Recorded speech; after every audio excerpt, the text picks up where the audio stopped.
নমস্কার, আমি রিয়া আরও একটি মিনি ব্লগ নিয়ে তোমাদের সামনে চলে এসেছি। এটা হচ্ছে রবিবারের ভিডিও। তো আর এই পিঠেটা বানাতে কিন্তু আমার বাবা হেল্প করেছে। আর তোমরা কে কী বলো, অনেকেই বলে নাটাই পুজো বা লাট্টু পুজো, যাই হোক এই পুজোটা কম বেশি সবার বাড়িতেই হয়। তো এটা হচ্ছে লবণ ছাড়া পিঠে, আর পরে বানাবো লবণ দিয়ে পিঠে। এইদিকে লবণ ছাড়াগুলো আগে প্রথমে বানিয়ে নিলাম, আর এখন বানাবো লবণ দিয়ে। জল গরম হচ্ছে, আর এটা একটু কাঁচা আছে তাই একটু বসিয়ে রেখেছি। তো লবণ দেওয়া একটু বেশি বানাবো, খুব বেশি বানাবো না।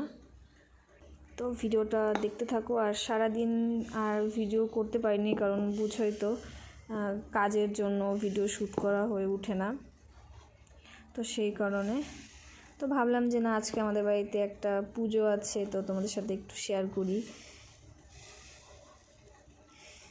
তাই এখন বানাচ্ছি। তারপর সন্ধে হয়ে গেছে, আর ঘরে সন্ধে দিয়ে তারপর চলে আসলাম বাইরে। আর এই পুজোটা কিন্তু বাইরেই হয়। আর এদিকে দেখো বাবা এগুলো সমস্ত কিছু রেডি করে দিয়েছে। এইদিকে পুজো কমপ্লিট, আর এদিকে চা বসিয়ে দিয়েছি। আর আজকে পিঠে বেশি বানাবো না, আজকে অল্প পিঠে বানাবো। এখানে মালপোয়া পিঠে, আবার রাত্রে রান্না বান্না আছে, সেই কারণে। তো আমি এটা গুলিয়ে রেখে দিব প্রায় আধা ঘন্টার মতন, তারপরে বানাবো। এখন একটু টাইম চা খেয়ে রেস্ট করব। তো চলো ভিডিও। তোমরা যে যাই বলো না কেন, সারাদিন সংসারের কাজ করার পর মায়েরা কিন্তু রেস্ট পায় না, কারণ দেখো তাদের ছোট বাচ্চা, সে কিন্তু মা ছাড়া থাকতে পারে না। কাজকর্ম করার পর তাকে সামলাতে হয়, তাকে খাওয়াতে হয়।